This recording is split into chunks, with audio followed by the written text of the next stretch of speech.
once again.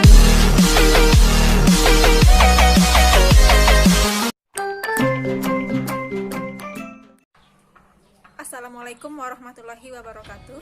Perkenalkan, nama saya Rati Sinta Octavia, NIM 1802679, Prodi Informasi Perpustakaan dan Kearsipan. Di video kali ini saya akan menjelaskan sejarah kebudayaan Indonesia tentang pengaruh kebudayaan Hindu-Buddha di Indonesia. Seperti yang kita ketahui bahwa Indonesia mulai berkembang pada zaman kerajaan Hindu-Buddha karena berkat hubungan dagangnya dengan negara tetangga maupun negara yang lebih jauh seperti India, Tiongkok maupun Timur Tengah. Masuknya kebudayaan Hindu-Buddha di Indonesia tidak diterima begitu saja, tapi pengaruh kebudayaan Hindu-Buddha di Indonesia memberikan pengaruh yang sangat besar terhadap aspek kehidupan masyarakat. Di video kali ini saya akan menjelaskan dua poin. Yang pertama, peninggalan kebudayaan Hindu-Buddha dan sistem pemerintahan kebudayaan Hindu-Buddha di Indonesia. Sistem pemerintahan pada zaman kerajaan Hindu-Buddha. Pengaruh kebudayaan Hindu-Buddha mengakibatkan terbentuknya kerajaan-kerajaan Hindu-Buddha. Yang pertama, Kerajaan Kutai. Di daerah Muara Kaman di tepi Sungai Mahakam, Kalimantan Timur, berdirilah kerajaan pertama di Indonesia pada tahun 400 Masehi. Sistem pemerintahan dan kehidupan politik Kerajaan Kutai dipimpin oleh raja pertama adalah Raja Kudungga. Kerajaan Kutai ini mengalami kejayaan pada masa pemerintahan Raja Mulawarman.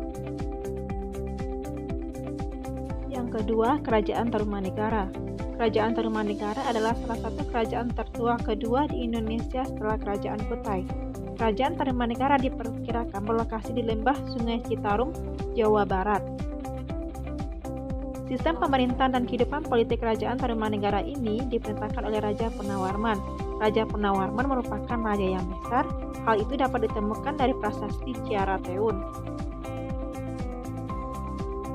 Ketiga, Kerajaan Kediri.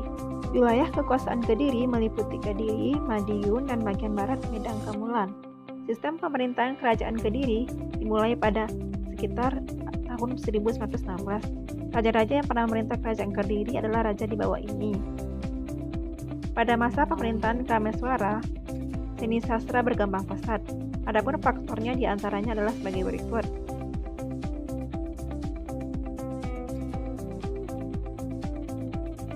Yang keempat, Kerajaan Singosari. Kerajaan Singosari adalah sebuah kerajaan di Jawa Timur yang didirikan oleh Ken Arok pada tahun 1912.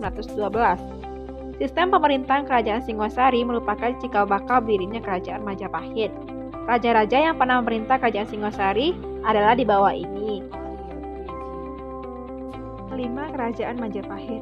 Pusat pemerintahan Kerajaan Majapahit diperkirakan berada di Trowulan, Mojokerto. Dalam struktur pemerintahan Kerajaan Majapahit, raja dianggap sebagai penjelmaan dewa dunia dan memegang kekuasaan tertinggi dalam pemerintahannya. Majapahit mengalami kejayaan pada masa pemerintahan Raja Hayam Wuruk dengan patinya Gajah Mada. Selama hidupnya, Pati Gajah Mada menjalankan politik persatuan Nusantara. Yang keenam, Kerajaan Sriwijaya. Pada mulanya, letak Sriwijaya berada di Muara Takus atau Minangan Tamuan, yaitu daerah pertemuan antara Sungai Kampar Kanan dan Kampar Kiri. Setelah berhasil meluaskan wilayahnya, ibu kota Sriwijaya dipindahkan ke Palembang. Sistem pemerintahan Kerajaan Sriwijaya mencapai masa kejayaannya pada abad ke-8 Masehi dan ke-9 Masehi ketika diperintah oleh Raja Balaputradewa. Yang ketujuh, Kerajaan Mataram Kuno. Kerajaan Mataram Kuno berkembang di Jawa Tengah sekitar abad ke-8 Masehi. Pusat pemerintahan Kerajaan Mataram Kuno disebut Gunung Mataram di pedalaman Jawa Tengah. Sistem pemerintahan Kerajaan Mataram Kuno berdasarkan prasasti Mantiansi ditemukan silsilah raja yang pernah memerintah adalah raja di bawah ini.